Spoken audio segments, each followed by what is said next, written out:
जय श्री राम, जय माता दी। परम प्रिय मेरे भाई बहन, आप सभी लोगों को विजय पर्व विजयादशमी की बहुत बहुत शुभकामनाएं। 12 अक्टूबर 2024 को पावन पर्व ये प्राप्त हो रहा है, इसका हमें सदुपयोग करना चाहिए। कहने के लिए तो हमारे जो क्षत्रिय बंधुजन हैं उन सभी लोगों का ये विशेष पर्व है, मुख्य पर्व है। लेकिन पूरे वर्ष में देखा जाए तो अबूझ, जो बिना बूझे उसमें कोई भी शुभ कर्म हम कर सकते हैं, वो 4-5 मुहूर्त में, उसमें भी श्रेष्ठ ये मुहूर्त है विजयदशमी का दिन।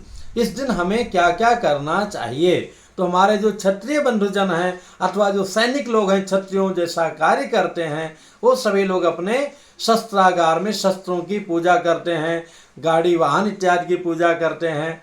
और हमारे जो ब्राह्मण बंधुजन हैं ये सभी लोग माँ सरस्वती की पूजा करके और उस दिन माँ सरस्वती जी का, मैया का विसर्जन का कार्य संपन्न कराते हैं। सभी लोगों को इस दिन अपराजिता का पूजा करना चाहिए, शमी के वृक्ष का पूजा करना चाहिए और संध्या वेला में प्रदोष काल में नीलकंठ पक्षी का जो है दर्शन करना अत्यंत शुभ होता है। दिन में भी दिख जाए तो भी हमें उनको नमन करना चाहिए। मुहूर्त चिंतामणि में विजयदशमी को क्या क्या किया जाता है इसके विषय में आया है।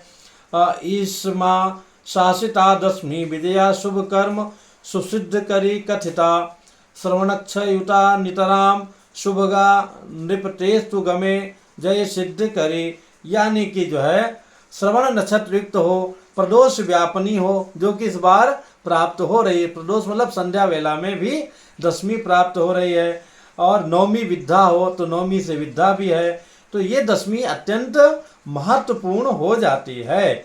विजयादशमी का जो ये त्यौहार वर्षा ऋतु के बाद में प्राप्त होता है, तो क्षत्रिय जन ये सारा कार्य करते हैं और ब्राह्मण जन विसर्जन आदि का कार्य करते हैं। और इसी दिन जो है नवरात्रि व्रत का पारण करना चाहिए। और भी नवमी युक्ता, नवमी विद्या जो है दशमी मिल जाए तो कहना ही क्या है, जो भी इस बार प्राप्त हो रही है। तो इस दिन पारण करना है। माता रानी की जो है चाहे कलश स्वरूप है, चाहे मूर्ति लेकर आए तो उनका विसर्जन करना है। यही नहीं, जैसे भी मुंडन का मुहूर्त नहीं है तो इस दिन हम मुंडन करा सकते हैं।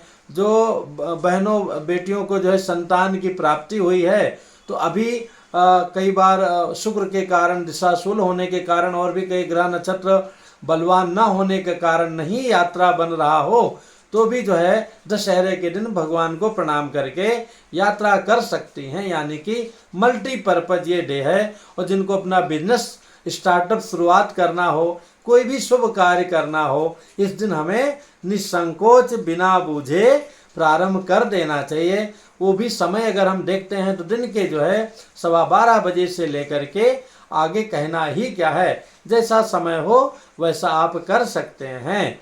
तो मेरे भाई बहन, बहुत ही महत्वपूर्ण ये पर्व है। इसी दिन जो है भगवान प्रभु हमारे श्री राम जी ने रावण का वध किया था।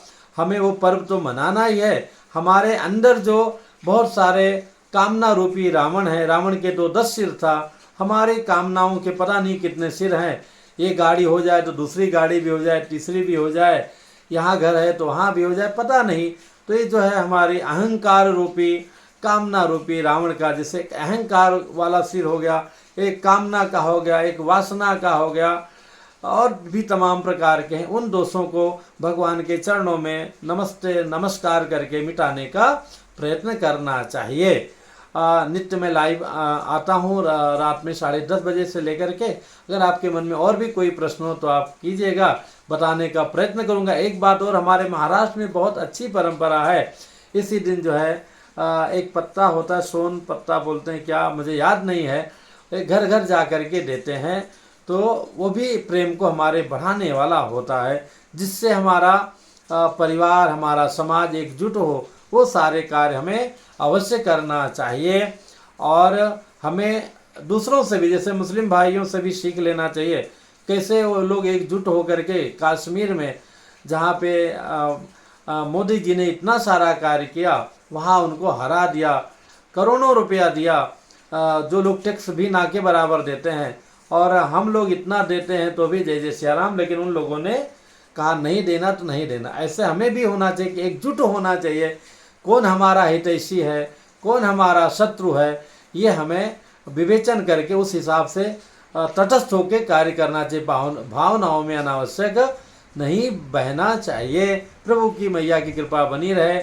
जय श्री राम। पुनः आप सभी लोगों को विजयादशमी की बहुत बहुत शुभकामनाएं।